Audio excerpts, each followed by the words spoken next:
Terpantas, terkini dan sahih. Bila-bila masa, di mana jua. Berita di jari. Subscribe YouTube Buletin TV3. Buletin 1.39 Januari bersama saya Azwaliza Azman. Tajuk utama tengah hari ini.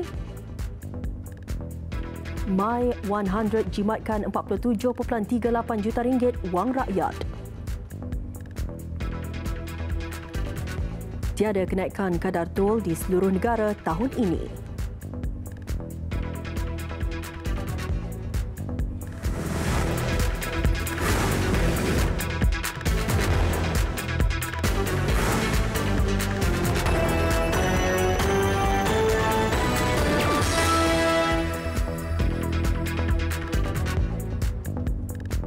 Assalamualaikum dan salam sejahtera. Kerajaan memutuskan untuk membekukan kenaikan kadar tol bagi semua lebuh raya seluruh negara tahun ini. Menteri Keuangan Lim Guan Im kata ia membabitkan peruntukan mencecah lebih 1 bilion ringgit. Apabila kadar tol dibekukan, maka kerajaan harus bayar ganti rugi. Ini adalah satu kos yang membebankan kerajaan. Tetapi oleh kerana kita mau kawal kos sara hidup, nak bantu itu rakyat, ia dibekukan. Mengulas mengenai pengambil alihan PLAS Malaysia Berhad, Guan Im kata kerajaan memerlukan lebih masa untuk memastikan keputusan yang dibuat mampu memberi nilai terbaik untuk semua pihak. Apa yang pasti kadar tol PLAS akan dikurangkan sekurang-kurangnya 18%. Perkara itu dijangka dibincangkan dalam mesyuarat Kabinet minggu depan. Kerajaan menjimatkan wang rakyat sebanyak 47.38 juta ringgit menerusi inisiatif PAS Perjalanan Tanpa Had My 100 sepanjang tahun lalu. Menteri Pengangkutan Anthony Loke berkata secara purata PAS itu berjaya menarik hampir 110,000 pengguna setiap bulan. Yang paling jelas ialah pengguna-pengguna MRT. MRT yang telah pun dilancarkan beberapa tahun lepas, pada awalnya ridershipnya agak rendah. Tetapi dengan pengenalan PAS ini, antara kejayaan dan juga perkembangannya ialah kita melihat sepanjang tahun 2019 untuk line MRT kita telah berjaya meningkatkan ridership sebanyak 25%. Dan pengguna-pengguna MRT memang mereka tahulah setiap hari mereka lihat lebih ramai orang penumpang menggunakan MRT sekarang ini, terutamanya pada waktu-waktu puncak. Selain itu, penggunaan LRT terutama bagi jajaran Kelana Jaya juga meningkat sebanyak 9%.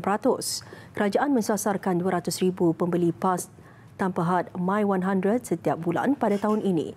Beliau berkata demikian pada sidang media bersama pihak pengurusan prasarana di Ibu Negara pagi tadi. Vivo V17, detik indah melampaui jangkaan. 32 megapiksel Ultra O-Skin Swafoto. Vivo.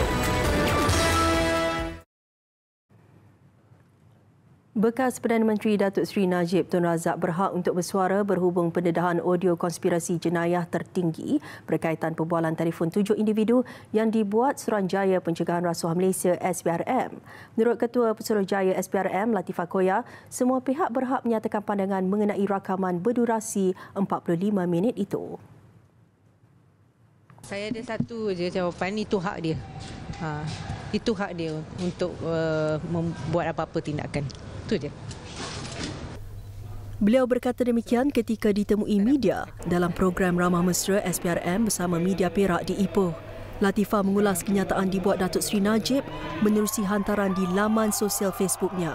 Semalam Latifah menerusi sidang medianya mendedahkan rakaman audio melibatkan salah guna kuasa, konspirasi, jenayah berhubung skandal SRC International dan One Malaysia Development Berhad.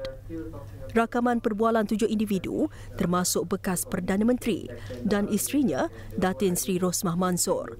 Antara individu disebut bekas Ketua Pesuruhjaya SPRM Tan Sri Zulkifli Ahmad, bekas Pengerusi Lembaga Tabung Haji Datuk Seri Abdul Aziz Abdul Rahim serta bekas Pegawai Khas Najib Datuk Amhari Effendi Nazaruddin. Kementerian Luar mengesahkan tiada rakyat Malaysia dalam pesawat Ukraine International Airlines yang terhempas di Iran semalam. Kementerian dalam satu kenyataan merakamkan takziah dan simpati kepada anggota keluarga penumpang dan anak kapal yang terkorban dalam tragedi itu. Pesawat Boeing 737 membawa 176 penumpang itu terhempas sejurus berlepas daripada lapangan terbang antarabangsa Imam Khomeini di Tehran ke Kiev. Serpihan dan bahagian enjin pesawat Ukraine itu ditemui kira-kira 10 km dari lapangan terbang di barat Tehran. Polis Kuala Lumpur akan menggunakan bantuan detektif dan menubuhkan bilik gerakan khas dalam membantu unit polis pelancong sedia ada UPP. Langkah itu bagi mengurangkan kadar jenayah membabitkan pelancong sempena Tahun Melawat Malaysia 2020. Ketua Polis Kuala Lumpur, Datuk Seri Mazlan Lazim kata, kesemua pegawai dan anggota terbabit akan ditugaskan memantau keselamatan di lokasi panas yang dikenal pasti. Bagi tujuan itu, 159 polis pelancong akan dibantu 203 unit rondaan bermotosikal URP, 429 unit kereta peronda polis MPV, 612 kaki tangan balai dan ketua polis balai. Adalah penggunaan detektif di mana ini baru. So para detektif ini kita akan letakkan mereka di tempat-tempat yang kerap berlaku, bukan 73 lah, tapi yang kerap sangat berlaku jenayah itu, dan mereka ni sebagai first responder untuk mencari maklumat dan menangkap penjenayah.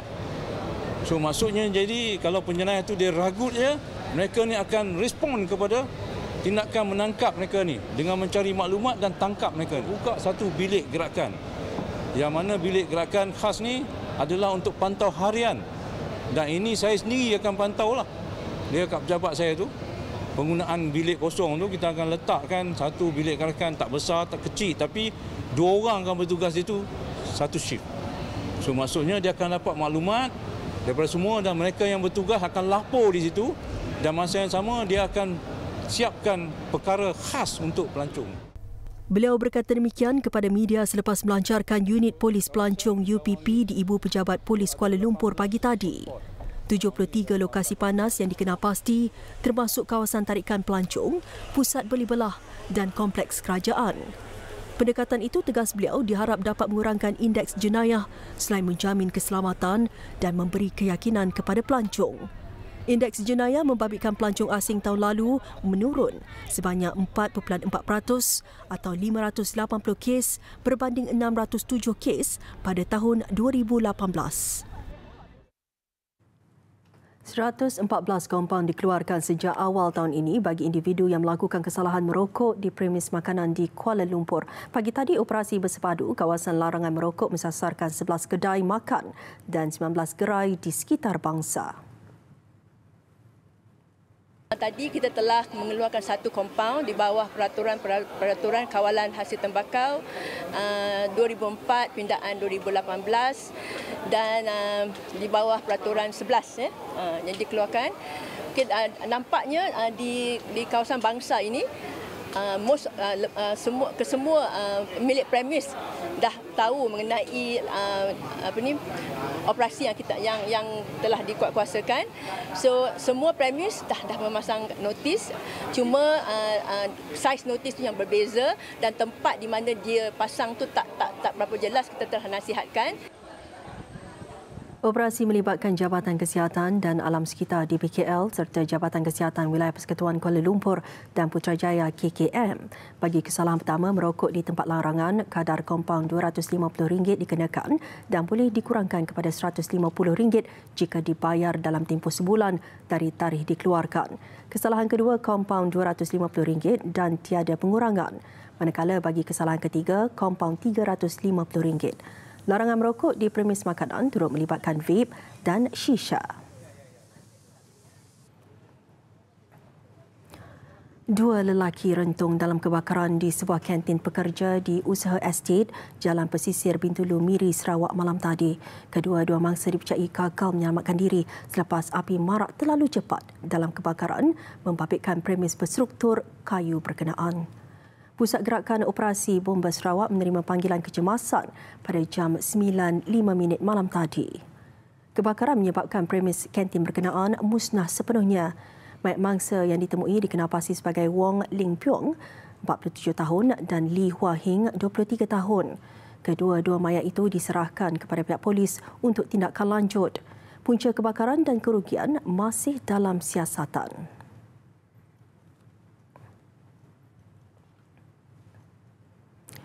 Kutipan kasar cukai langsung negara direkodkan tahun lalu mencecah lebih 145 bilion ringgit yang juga kutipan tertinggi dalam sejarah.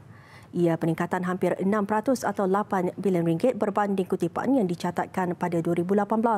Tahun ini sasaran lebih tinggi diletakkan pada 155 bilion ringgit. You talk about shadow economy, you're talking about corruption, you're talking about smuggling, all these unreported income. And this is where LHDN will be looking to increase the efficiency, but we're doing it the softer, gentler and friendlier approach by having continuous engagement with stakeholders. Isu ekonomi bayangan atau shadow economy dianggarkan berada pada sekitar 20% daripada saiz keluaran dalam negara kasar. Ia amat tinggi berbanding sekitar 5% bagi negara maju. Di samping itu, strategi kerajaan seperti program khas pengakuan sukarela turut dilihat berjaya meningkatkan keyakinan rakyat untuk membayar cukai. Malaysia tidak boleh memandang remeh ancaman India untuk mengurangkan import minyak sawit dari negara ini. Sebaliknya, negara perlu mewujudkan industri dan pasaran baru bagi mengelak bergantung kepada India. Kebimbangan itu disuarakan penganalisis ekonomi Profesor Barjoyai Bardai yang melihat ekonomi negara akan terjejas jika India menghentikan import minyak sawit Malaysia. Ini kali kedua dan nampak India lebih serius untuk mengambil tindakan. Jadi kalau berlaku lagi kali ketiga, mungkin India akan benar-benar mengenakan satu tindakan yang sangat tegas. Dan ini boleh menjejaskan ekonomi Malaysia. Walaupun minyak sawit hanyalah mengakaunkan 2.8% daripada keluaran negara kasar. 2.8. Ya, tetapi minyak sawit ini melibatkan industri kelapa sawit yang melibatkan lebih 1 juta petani pekebun kecil. Langkah lain katanya Malaysia secara diplomasi perlu perjelas mengenai kritikan terhadap isu Kashmir dan undang-undang kerakyatan di mana menjadi punca kepada ketegangan India terhadap Malaysia. Ini kerana India adalah pengimport terbesar minyak sawit Malaysia iaitu sebanyak 9 tan atau 45% daripada keseluruhan ekspor 20 juta tan setahun.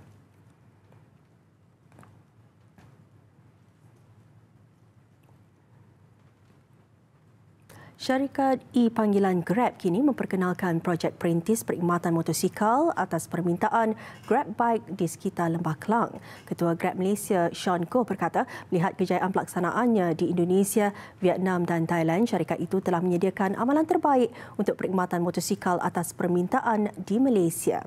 Dengan bantuan daripada pakas rantaunya, Grab akan mengaplikasikan standard yang ketat dan pembelajaran dari seluruh rantau bagi meningkatkan perkhidmatan itu di Malaysia. Penunggang Grab Bike bukan sahaja perlu menghadiri latihan keselamatan pemanduan dan penilaian praktikal, malah semua motosikal akan dilengkapi dengan topi keledar untuk kegunaan penumpang termasuk jaket pantulan. Penunggang dan penumpang juga akan dilindungi insurans kemalangan diri. Projek itu sudah dimulakan sejak 3 Januari lalu di beberapa kawasan di Lembah Kelang. Besar impaknya. Tular selepas hasilnya. Pantas menampilkan prosiding ini secara dalam keuangan maya. Berita di jari. Subscribe YouTube Bulletin TV3. Kementerian Pendidikan bersedia menangani gejala stres dalam kalangan komuniti pendidikan termasuk guru, pelajar dan ibu bapa dengan menyediakan lebih 9,000 kaunselor bertauliah di seluruh negara. Pelbagai program dirancang dan dilaksanakan sebagai langkah pencegahan, pengembangan, pemulihan dan intervensi dalam menangani masalah stres di peringkat sekolah, jabatan dan kementerian. Ketua Penolong Setiausaha Bahagian Psikologi dan Kaunseling Azizur Rahman Samian berkata, bagi melengkapkan bantuan psikologikal kepada komuniti pendidikan, pihaknya turut mengadakan kerjasama dengan Kementerian Kesihatan melalui program meningkatkan kesejahteraan psikologi guru atau #3A Sedar Peka Tindak. Program ini setidak-tidaknya dapat membantu guru-guru ini memperoleh kesedaran berkaitan pentingnya mengamalkan gaya hidup sihat dan menjaga sejahtera diri mengenal pasti simptom stres yang dialami. Sementara itu, masalah stres dalam kalangan komuniti pendidikan dikenal pasti berlaku dari peringkat sekolah rendah, menengah hingga ke institusi pengajian tinggi. Di Universiti Teknologi Mara, pembelajaran tidak ditumpukan kepada akademik semata-mata, sebaliknya pelajar dikehendaki menyertai pelbagai aktiviti lain supaya kehidupan di kampus menjadi lebih seronok. Saya selalu mengingatkan pelajar saya supaya mereka melakukan aktiviti yang mereka suka. Kalau contoh dia memang suka mendengar muzik, okey boleh dengar muzik. Dia memang suka travel, pergi travel. Itu salah satu cara untuk dia mengatasi stres itu sendiri. Ibu bapa juga tidak wajar memberi tekanan dan harapan terlalu tinggi kepada pelajar kerana ia dikenal pasti antara faktor utama penyumbang masalah stres. Saya nak tekankan yang setiap orang ada time zone diorang sendiri untuk diorang adapt dengan setiap masalah yang diorang ada itulah. So just believe in yourself, you can do it because it's a process of you growing to become an adult. Ibu bapa sebenarnya harus memberi peluang kepada anak-anak mengeluarkan potensi semula jadi yang ada pada diri dia. Namun anak-anak juga mempunyai potensi luar biasa yang di mana ibu bapa harus memberi sokongan sepenuhnya 100% kepada kemenjadian anak pada masa depan. Bermula daripada sekolah rendah.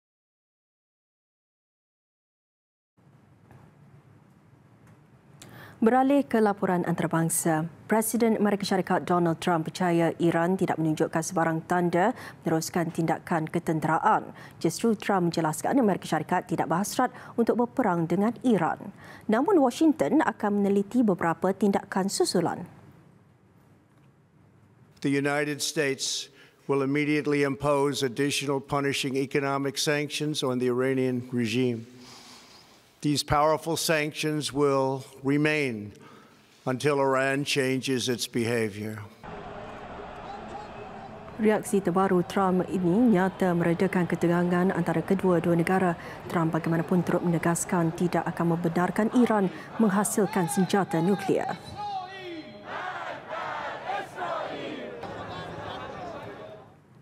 Dalam pada itu, Trump mengesahkan tiada rakyatnya yang terbunuh mahupun cedera dalam serangan peluru berpandu Iran yang menyasarkan pangkalan tentera Amerika dan tentera bersekutu di Iraq semalam.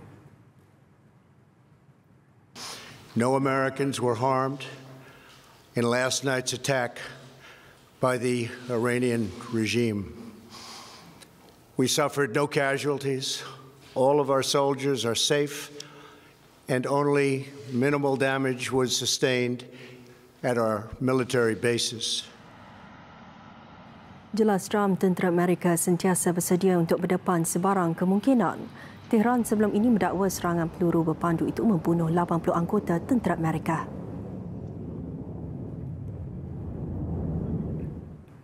Australia mengeluarkan amaran baru susulan cuaca panas yang kembali mencetuskan kebakaran hutan di negara itu.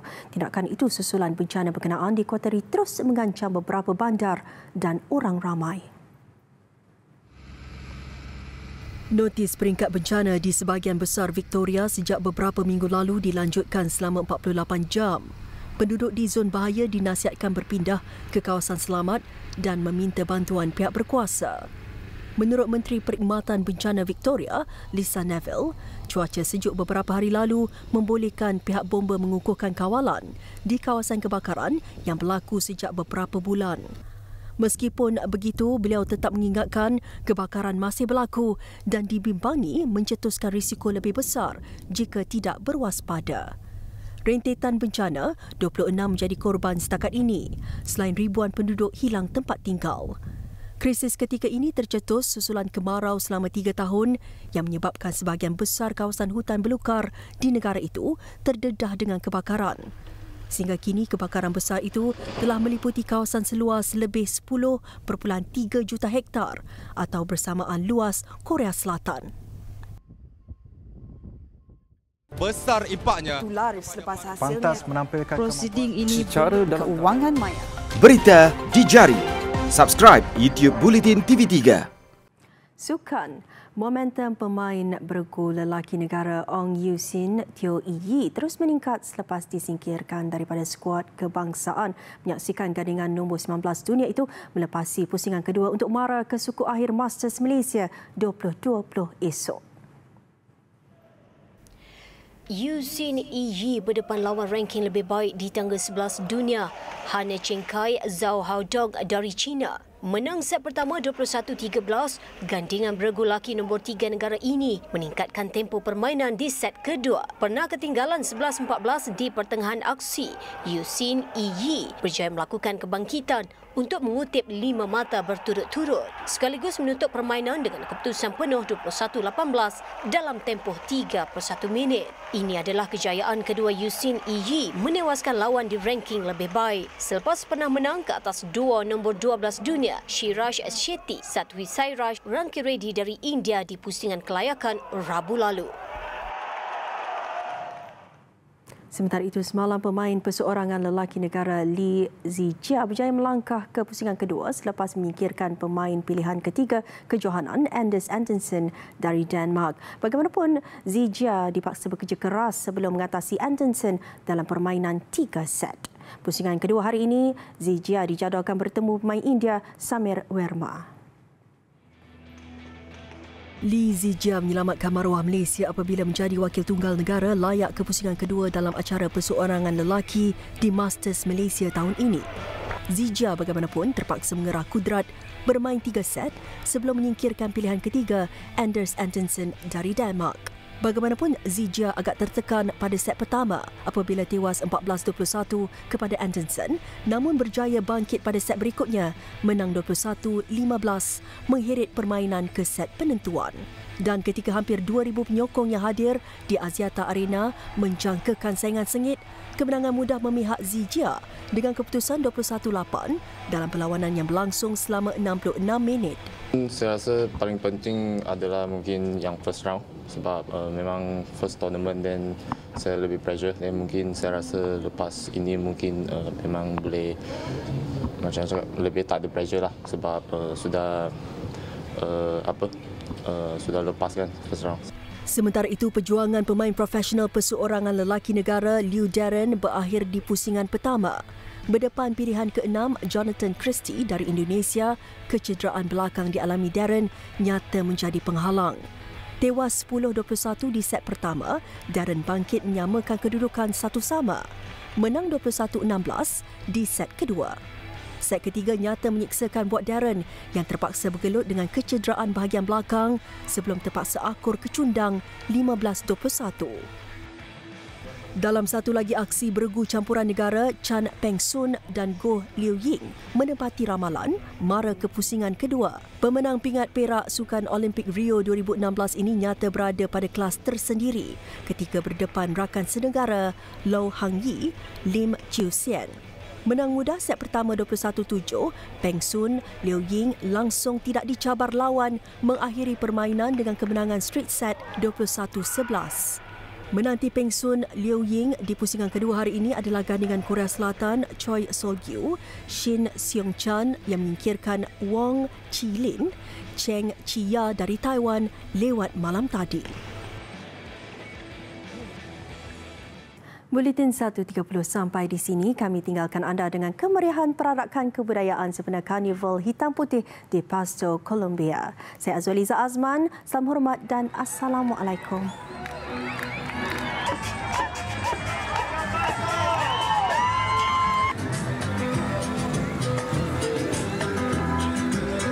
Marido de tu marido, siete con otro.